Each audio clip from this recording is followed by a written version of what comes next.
Olá, tudo bem com você? Que a graça e a paz de nosso Senhor Jesus esteja com vocês. Hoje eu vou meditar um pouco nos Salmos, Salmo de número, deixa eu ver aqui, Salmo de número 24. É um salmo lindo, eu gosto desse salmo. Ele fala do domínio universal de Deus. É uma meditação breve, 10 minutos no máximo, estarei encerrando. E ele diz o seguinte, vamos lá. Olha só o que diz aí. Salmo de Davi. Ao Senhor pertence a terra e tudo o que nele se contém, o mundo e os que nele habitam. Então, o salmista, que é Davi, ele é Davi Mismor aqui é um cântico de Davi. Salmo é um cântico. E o Davi, ele começa falando sobre o domínio universal do Senhor. Ele diz que a terra pertence, terra aqui é Haaretz, pertence ao Senhor. O que nela, na terra se tem o mundo e todos aqueles que nele habitam, tudo é do Senhor.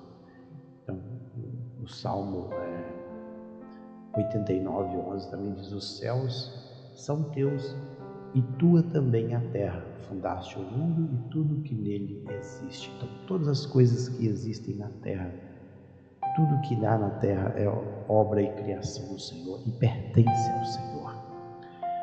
Fundou-a ele sobre os montes e sobre as correntes a estabeleceu. Então, nesse salmo aqui, o Davi, ele não tinha noção de que a terra é redonda, como nós temos hoje. Não. A ideia no passado é que a terra era plana e tinham colunas, elas foram fixadas sobre os mares, elas tinham bordas. Interessante a compreensão no passado. Até porque a Bíblia não é um livro é um livro de geografia, é um livro de ciências para mostrar algo sobre a natureza. Não, a Bíblia é um livro que foi inspirado pelo Espírito Santo, mas que foi escrito por homens. E escrito por homens, ela foi escrita para a compreensão humana. Não adiantava nada aqui Davi dizer que a terra é um globo que está suspensa no universo. As pessoas não teriam essa compreensão. Então, as pessoas compreenderam porque eles chegavam até o mar Mediterrâneo, olhavam a imensidão do mar e chegavam à conclusão. Então, a terra é um platô com colunas que estão fixadas sobre os mares. A gente pode ver que sobre as correntes a estabeleceu. E aqui correntes é um rio subterrâneo. Nahar, a palavra hebraica Nahar é um rio, são correntes subterrâneas. Então entendiam que a terra era um platô que tinham colunas e estavam fixadas sobre as águas. Essa é a compreensão do homem no passado. E Deus não tirou essa compreensão do homem. Com o avanço da ciência, claro, hoje nós temos tecnologia o suficiente para fotografar a terra a partir do espaço. Sabemos que ela é um globo. Claro que o profeta disse isso no seu livro. Se eu não estou equivocado, é o profeta Isaías. Mas as pessoas não tinham essa compreensão. Quem subirá ao monte do Senhor? Ele faz uma pergunta.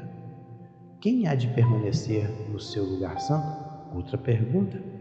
E no versículo 4, ele responde. Então, quem subirá ao monte do Senhor? Por que ele fala monte aqui? O monte aqui é um har, é um outeiro, uma montanha, um monte. E subir aqui a ideia de estar no lugar mais elevado. Então, a ideia no passado também é que os deuses, eles moravam nos montes.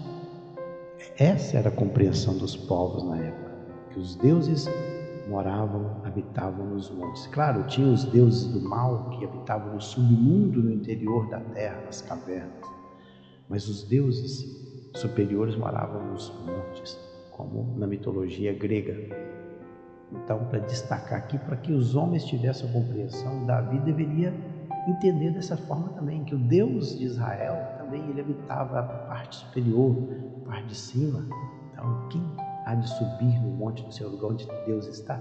Quem há de permanecer no seu santo lugar? Ele responde: o que é limpo de mãos e puro de coração, que não entrega sua alma à falsidade ou à vaidade, nem jura dolosamente. Aqui, falsidade, aqui é vaidade, aquilo que é vão. Ou seja, a pessoa que é limpa, é pura, isento de qualquer culpa. Ele é isento de qualquer culpa. Então ele não tem nenhuma culpa. E ele é puro. Pureza aqui fala de sinceridade. E ele usa duas palavras, que é o levav, que é o coração, e também ele usa o nefesh, que é... Todas as duas palavras estão relatando algo do homem interior.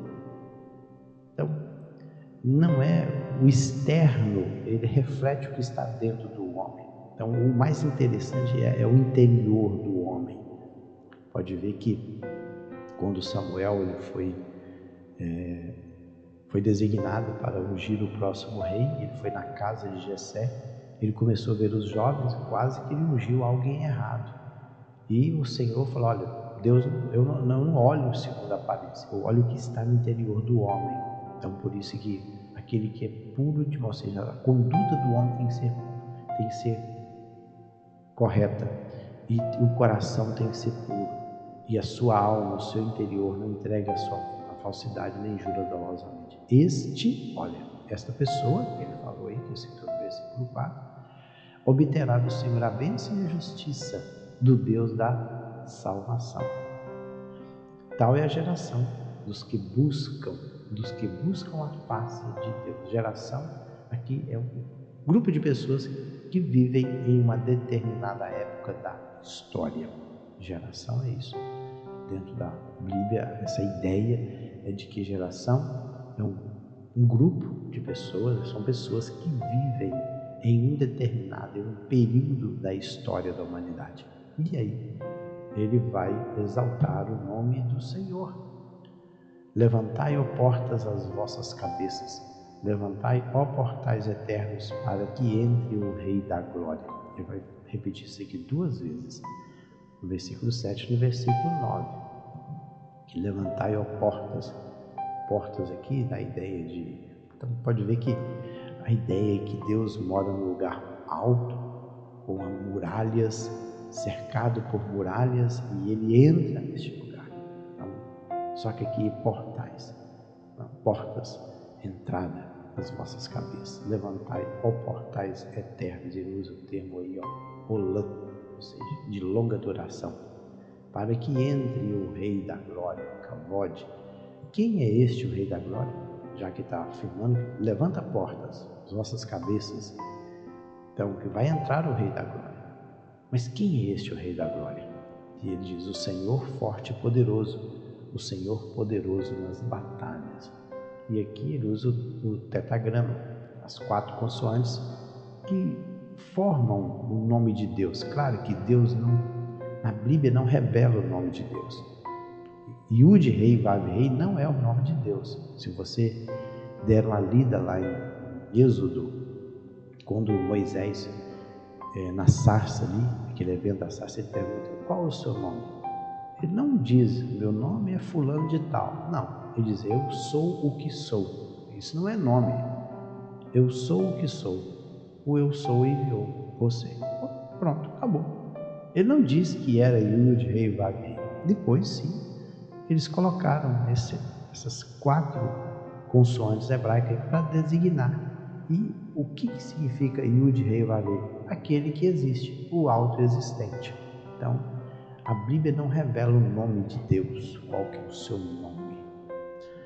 Mas para nós entendermos de quem ele está falando, então ele usou aí o Senhor, o Adonai, o Deus, o Todo-Poderoso, forte nas batalhas, nas pelejas. E ele, novamente, ele diz aí: levantai, ó portais, as vossas cabeças.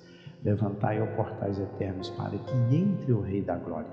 E novamente ele diz: quem é este o Rei da Glória? O Senhor dos Exércitos. Olha aí, o Senhor dos Exércitos. Ele é o Rei da Glória. No versículo 8, que ele vai responder, né? Quem é este, o Rei da Glória? Ele diz que é o Senhor forte e poderoso, o Senhor poderoso nas batalhas.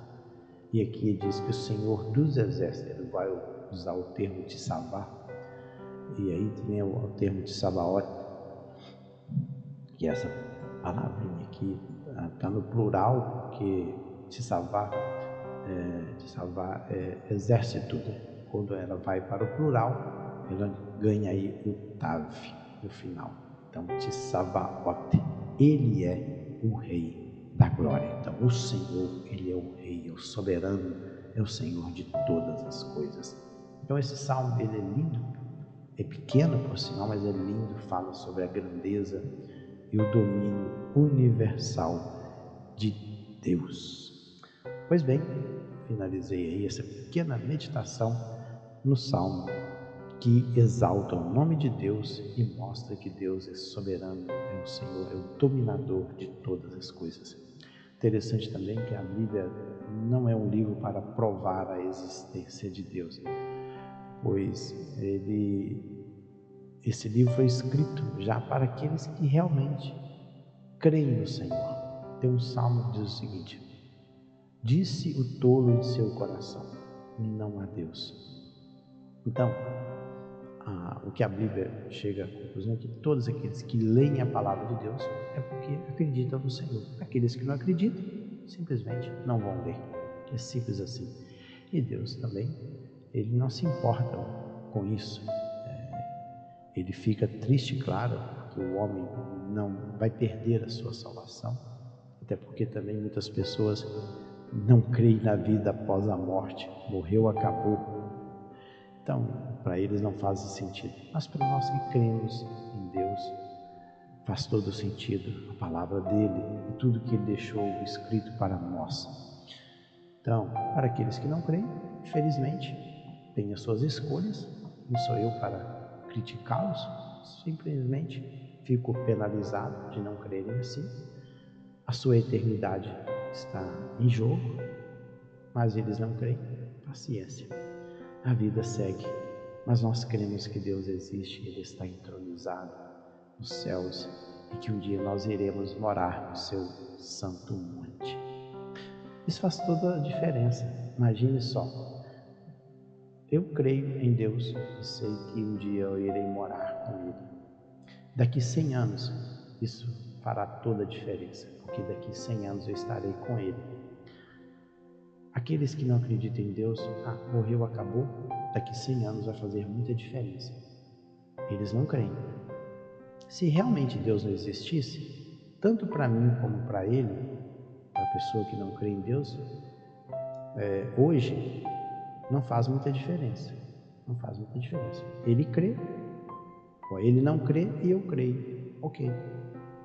Não faz muita diferença, mas daqui 100 anos fará muita diferença.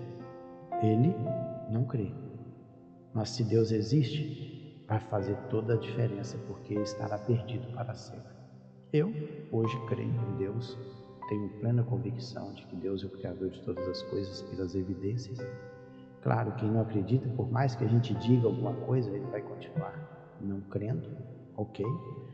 Mas daqui 100 anos, tudo isso fará grande diferença para aqueles que creem. Pense nisso, fique na paz do Senhor Jesus.